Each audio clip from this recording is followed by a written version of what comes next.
रामायण है, आप जैसा अर्थ निकालेंगे वैसा निकल जाएगा। समुद्र से पानी लें कि नमक लें कि रत्न लें कि घोंघा लें कि मछली लें कि मगरमच्छ लें कि आप ग्रह लें, समुद्र में सब कुछ है, आपको चाहिए क्या। बड़े अच्छे हमारे बाबा योगी ने कुंभ की कह रहे थे कि कुंभ में कई तरह के लोग आए। कुछ लोग आए जो गिद्ध बन करके आए, उनको केवल मुर्दा दिख रहा था, बहुत मर गए, उनको वही दिख रहा था। अगेंस्ट लोगों को क्या दिखेगा, कोई व्यवस्था नहीं दिखा। बहुत लोगों को अमृत दिखा। तो रामायण है, किसी को आडंबर लगता है, किसी को पाखंड लगता है, किसी को काल्पनिक लगता है, किसी को सार लगता है।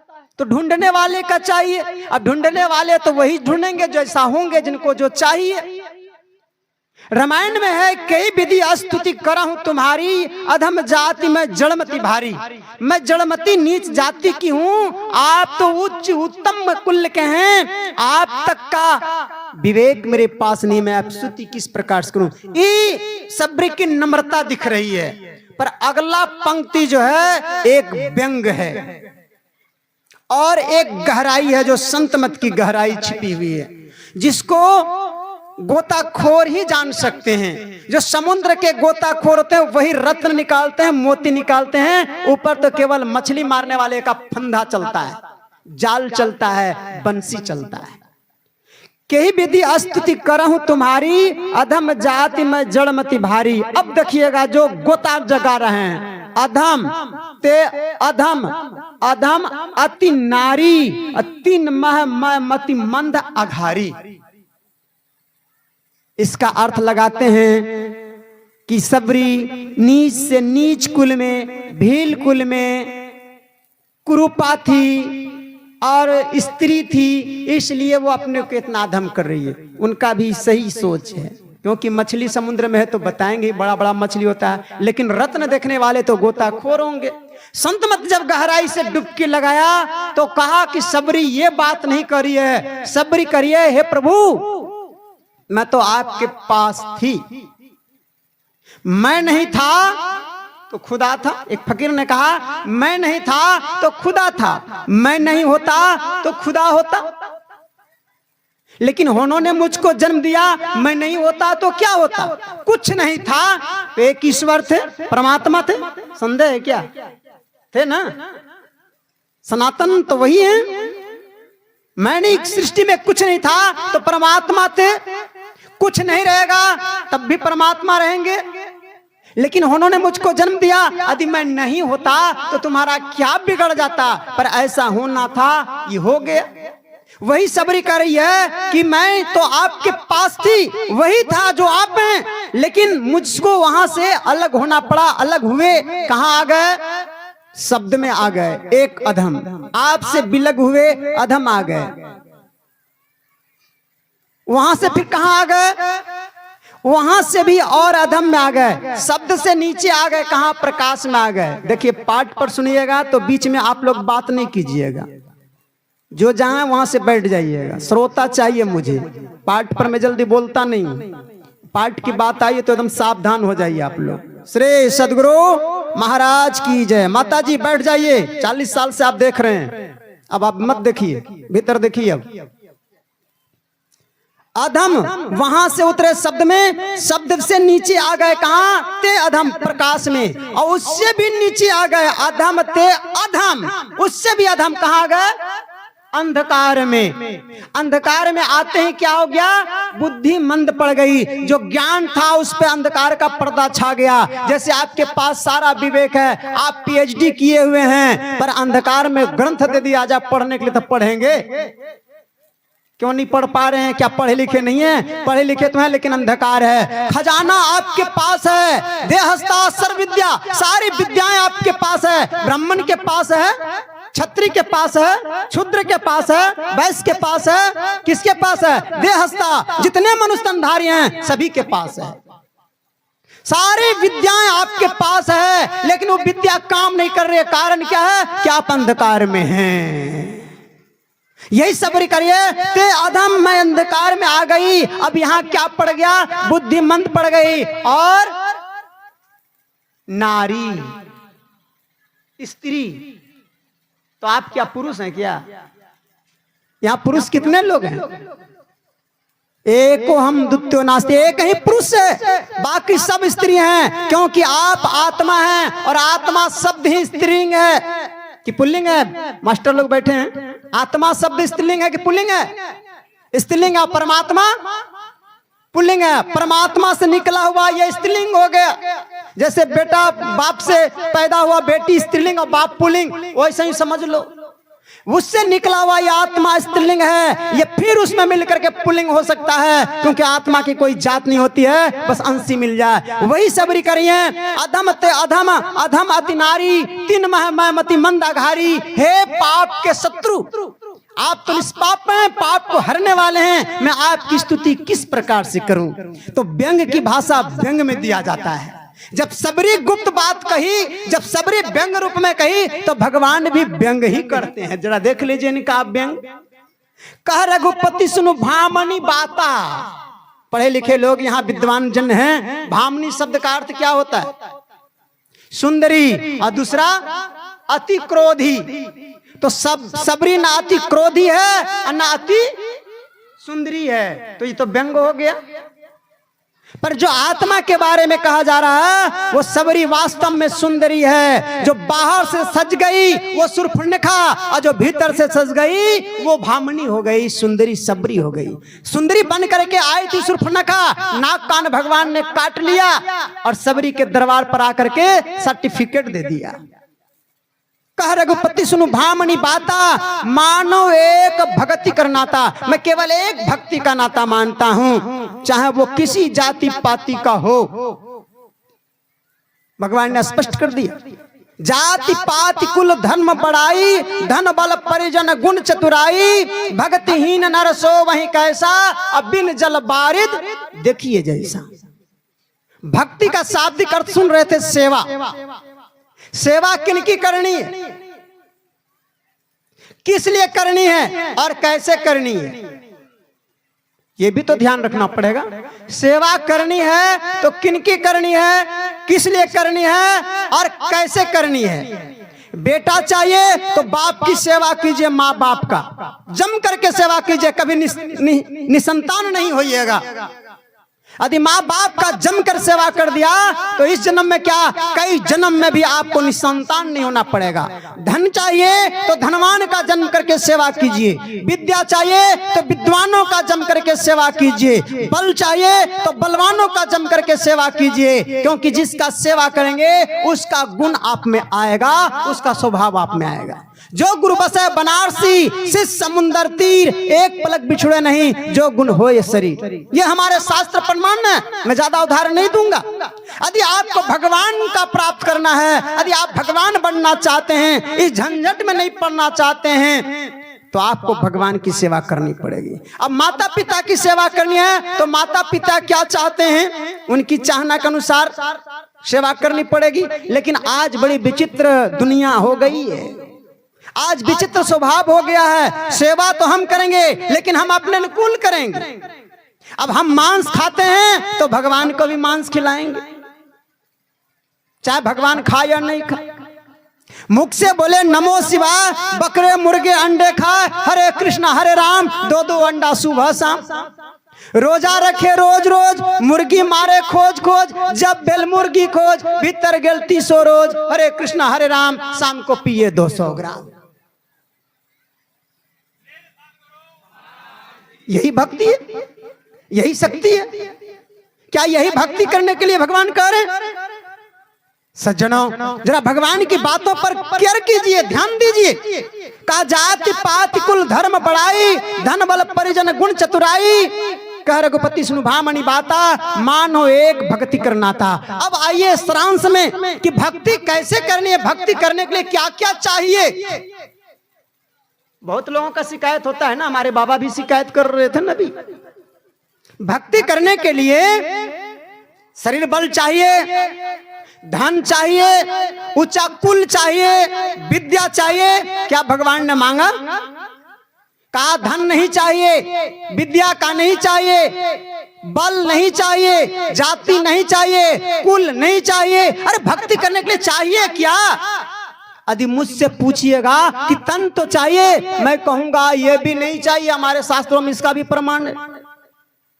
आप सभी को पता है धुंधकारी का तन नहीं था क्या, पर उसने भी भक्ति करके मुक्त शरीर से मुक्त हो गया। फिर चाहिए क्या? बहुत बार सुने, एक बार आप भी तो बताइए कि ये चाहिए। भगवान ने क्या मांगा आपसे? मांगा कुछ? बोलिए ना, इतने दिन से सत्संग सुन रहे हैं, कुछ तो गहराई में चलिए। भगवान श्री राम मांग रहे हैं भक्ति करने के लिए। आज आप कान खोल करके सुन लीजिए। नवधा भगति कहूं तो ही पाही, सावधान शुरू धरु मन माही। समझ रहे हैं? अब इसकी गहराई में चलिए। अभी तक आप सुन रहे थे कि मनोयोग पूर्वक से सावधान होकर के मनोयोग पूर्वक से सुनो, पर शब्दों पर जरा केयर कीजिए। नवधा भगति कहूं तो ही पाही, सावधान सुनो धरो मन माही। कहते उसको धरो, पकड़ो, नहीं मन को पकड़ो। ये है प्रथम भक्ति। यहां से आपका भक्ति प्रारंभ होगी। पहले मन को पकड़ो, जिससे भक्ति करोगे वो कौन है? तो वो मन है। तो मन को पहले पकड़ो, जिसके द्वारा काम होना है ना, तो पहले उस चपरासी को, उस प्यून को, उस चौकीदार को, उस नेता को पकड़ना पड़ता है, उसके जी हजूरी करना पड़ता है। होता है कि नहीं? यदि आपको ये काम करवाना है तो उसको पकड़ो ना, काम हो जाएगा। समझ रहे हैं मेरी बात को? मैं श्लोक कम बोलता हूं, आपकी बात भीतर घुसाता हूं। भगवान श्री राम कहते हैं कि मन को पकड़ो, और संतों ने क्या कहा? मन नहीं पकड़ा जाए, बहादुर जवान है, करत रहे खुरखुंद बड़ा शैतान है, ऐसा यार हरिक रहत मन हलक में, अरे हाँ रे पलटू उड़ता कोस हजार, पंख बिनु पलक में। इतना होशियार है, इतना चालाक है, इतना तेज है कि 6 मिनटों में ये बंबई पहुंच जाता है। मन नहीं पकड़ा जाए, और जो इस मन को पकड़ लेता है वो दुनिया का सर्वश्रेष्ठ व्यक्ति हो जाता है। दुनिया में उसकी तूती बोलती है, क्योंकि जिसने अपना मन पर काबू कर लिया वो दूसरे के मन पर भी काबू कर लेता है। इसलिए हमारे संत कबीर साहब ने कहा, संत सुखी मन जीती हो। जो मन को पकड़ लेता है वास्तव में वही सुखी है। गोस्वामी तुलसीदास जी महाराज विनय पत्रिका में लिखते हैं, एकादशी एक मन बस कैसों करी जाए, सो प्रत्र कर फल पावहीं आवागमन नसाए। एक मन को किस तरह से बस कर लो, तुम्हारा काम हो जाएगा। पर भगवान श्री राम ने कहा इतने से भी काम नहीं चलेगा, और आगे बढ़ना पड़ेगा। तो कहा मन को पहले पकड़ो। अब मन पकड़ाएगा कहाँ? ये मन ठीक कहाँ होगा? अब मन तो पकड़ लिए, लेकिन करना क्या है इस मन से? अब आगे सुनिए। भगवान श्री राम ने जो कहा, क्या करूं? छोड़ दूं? बढ़ाऊं? बढ़ाएंगे तो फिर उधर से क्या होगा? मान जाएंगे? देखिए बहुमत वाला है ये, तो फिर वोटिंग का काम हो जाएगा। आप लोग, इसलिए मैं कहा बात पर बोलता हूँ, बात पर बोलता तो मैं समाप्त कर देता, लेकिन आप लोग पाठ का बात कर दिए। तो आइए थोड़ी सी और आगे बढ़ते हैं, फिर आगे गहराई में जाइएगा। भगवान श्री राम ने कहा इस मन को ठीक करने के लिए कहाँ जाओगे? इस मन से क्या करना है? तो कहा जिसके पास मन ठीक है। मैं अभी बताया मन ठीक किसका है? संत का। इसलिए कहा प्रथम भगति संतन कर संघा। पहले संतों के पास जा, और तब दूसरी रति मम कथा प्रसंगा, तब मेरी कथा प्रसंग को सुन। अब आया कि कथा प्रसंग सुन करके करना क्या है? तो गुरु बनाना है। जीवन में बिना गुरु का जीवन शुरू नहीं होता। जिसके जीवन में गुरु नहीं उसका जीवन शुरू नहीं, याद रखिए। अब आया गुरु बनाने की बात, तो गुरु कैसा बनावे? किससे मंत्र जाप लें? कैसा गुरु चाहिए? ब्राह्मण गुरु चाहिए, क्षत्रिय गुरु चाहिए, विद्वान गुरु चाहिए, धनवान गुरु चाहिए, बलवान गुरु चाहिए? क्योंकि आज तो इसी पर थ्योरी, अरे बाप रे बाप, ये कोई साधारण है? इनकी तुती बोलती। लाखों करोड़ों शिष्य हैं, हेलीकॉप्टर से गुरु महाराज चलते हैं। क्या ऐसे को गुरु बनाना चाहिए? एक दो, ये तो डबल MA PhD किए हुए हैं, इनके पास डिग्री है, इनके साथ शास्त्रार्थ में कौन टिकता है? क्या ऐसे को गुरु बनाना चाहिए? भगवान श्री राम ने ऐसा कहा क्या? किसको गुरु बनावे? क्या यही है पान लाओ, फूल लाओ, और लाओ पैसा, 2 फूंक दिया बैल बनो या भैंसा? कैसे गुरु बनाना चाहिए? गुरु कैसा होना चाहिए? किस गुरु की सेवा करें जिससे कल्याण होगा? भगवान ने बताया संतों ने तो बहुत बताया। क्या रामायण बताती है कि हाँ किस गुरु को आपको करना है, किस गुरु से दीक्षा लेना है, किस गुरु का मंत्र जाप करना है? बताया? यदि आप गहराई से डुबकी लगाएंगे तो वो भी मिल जाएगा। भगवान श्री राम करें कि पहले संतों के पास जाओ, इन्हीं संतों में से कोई गुरु होते हैं, वो गुरु कैसा होते हैं उसकी लक्षण बता रहे हैं। मेरी कथा को बढ़िया से सुनना, मेरी कथा को सुनाते हैं, लेकिन हमारी कथा दो तरह के लोग सुनाते हैं, एक स्वार्थी और एक सारथी। सारथी तो मेरे धाम तक लाते हैं और स्वार्थी अपने धाम तक ले जाते हैं, बस यही अंतर है। सज्जनों, गुरु दो ही हैं, एक अपने धाम ले जाते हैं और एक भगवान के धाम ले जाते हैं। वो पैर पुजवाते रहते हैं और उनसे चढ़ुआ लेते रहते हैं, और एक वो हैं जो आपको ठोक बजा करके, पीठ ढंगा करके भी आपको योग बना देते हैं। गुरु कुमार शिष्य कुंभ है, गड़ी गड़ी का है खोट, अंतर हाथ सहारा दे, बाहे मारे चोट। गुरु ऐसा होना चाहिए। भगवान श्री राम ने कहा कैसा गुरु चाहिए?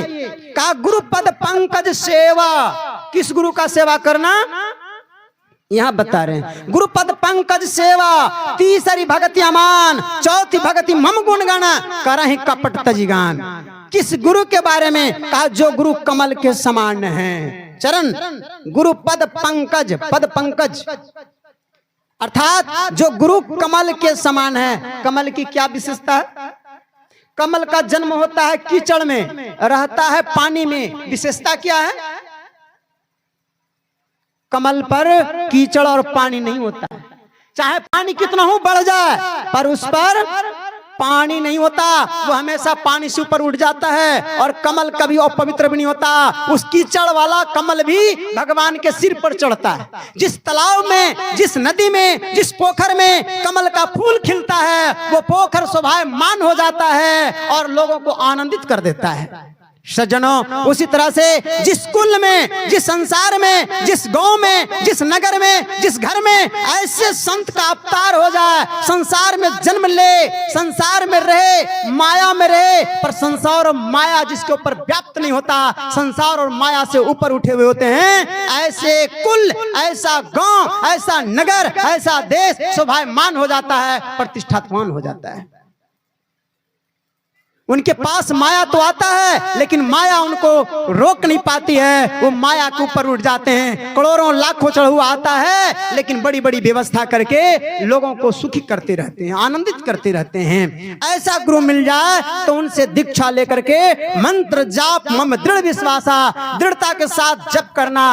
और क्या करना? फिर छठ करना कि फिर शिवरात्रि करना कि फिर होलिका मनाना? क्या करना?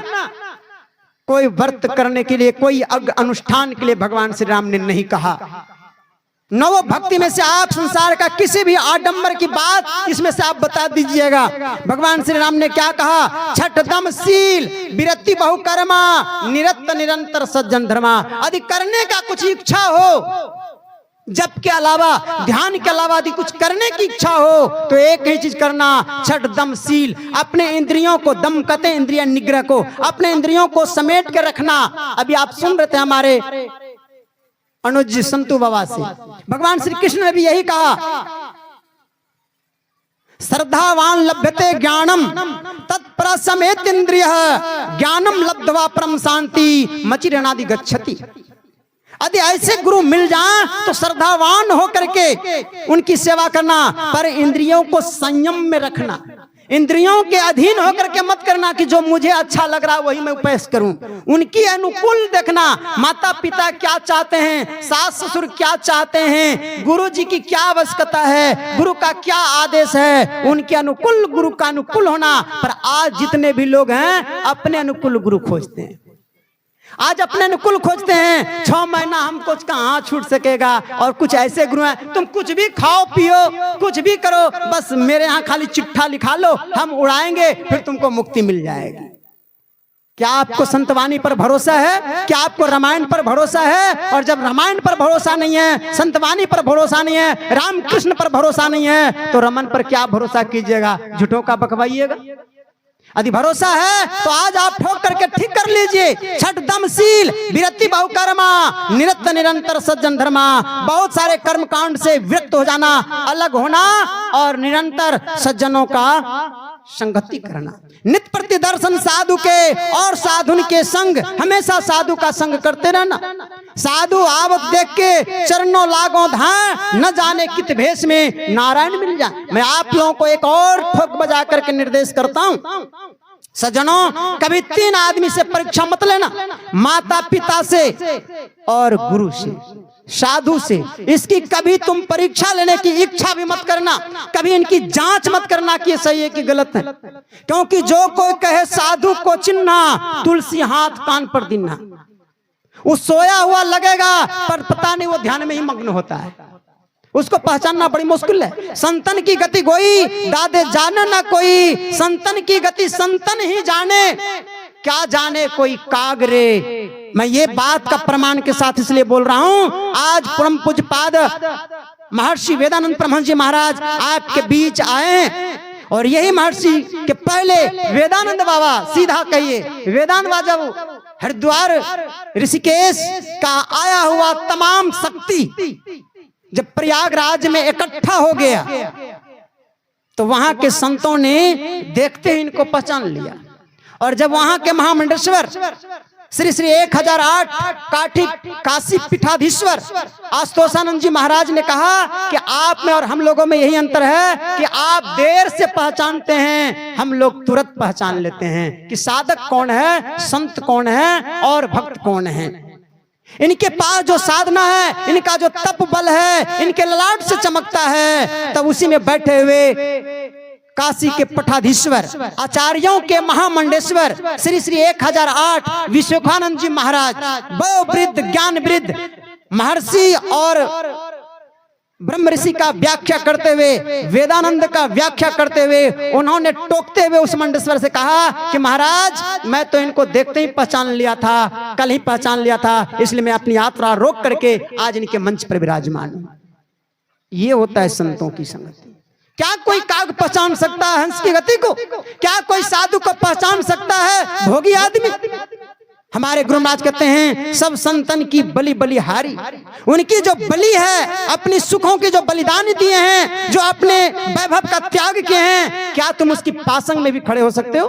क्या केवल गेरुआ वस्त्र पहन लेने से कोई साधु हो जाता है? अरे नहीं होता। तो आपको पहनने में कौन मना करता? जरा पहन करके देखो। क्या कम समझ रहे हो तुम इसको? जरा छोड़ के तो देखो। एक शाम भूखे रहते हो तो पता चल जाता है, एक कपड़ा में रहते हो तो पता चल जाता है। अरे बहुत कुछ छोड़ा है और कुछ छोड़ना बाकी है, छूटेगा। आपकी मदद की जरूरत है, आप उससे मदद करो ना, आप उसको सावधान करो ना। आप तो उसको परीक्षा लेने के बजाय उसको नरक में ढकेल देते हो। मैं तमाम अपने साथियों से कहता हूं, मैं तमाम अपने सत्संगी प्रेमियों से कहता हूं कि महात्मा की सुरक्षा आपकी जिम्मेदारी है। महात्मा अपना सुरक्षा कहां से कर सकेंगे? उन्हें तो लौटने के लिए चारों तरफ से लोग लगे रहते हैं, महात्मा को नोचने के लगे रहते हैं। कोई आशीर्वाद लेने में लगे रहते हैं, कोई उनके शरीर को लेने में लगे रहते हैं, कोई उनका धन को लेने में लगे रहते हैं। इसकी रक्षा कौन करेगा? एक ईश्वर पर भरोसा रखने वाले सब तो ईश्वर के ही अंश हैं, किससे वो विरोध करेगा? तमाम तो लौटने में लगे रहते हैं। लेकिन यदि आप सच्चे साधक हैं, यदि आप सच्चे सत्संगी हैं, तो आपका भी कर्तव्य बनता है समेत इंद्रिय, अपने इंद्रियों को संयम में रख करके यदि किसी की इंद्रियां भटक रही है तो उस पर लगाम लगाना चाहिए। आपको याद दिला दूं, एक फकीर से किसी ने कहा कि महाराज आप विवाह क्यों नहीं किए? उस फकीर ने कहा क्या करे जी, मुझे 2 भूतों से लड़ने की ताकत नहीं थी। कहा 2 भूत? घबराया।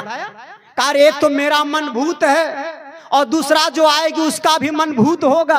कि 2 भूतों से लड़ने की ताकत हमें कहाँ है? जब ताकत हो जाए तो फिर 2 भूत के बदले 10 भूत से भी लड़ेंगे। तो एक तो अपना ही मन भूत होता है, एक तो अपने इंद्रियों पर संयम नहीं रख पा रहे हैं, और उसके साथ किसी की इंद्रियां मिल जाए तो कहां से संयम रख पाएंगे?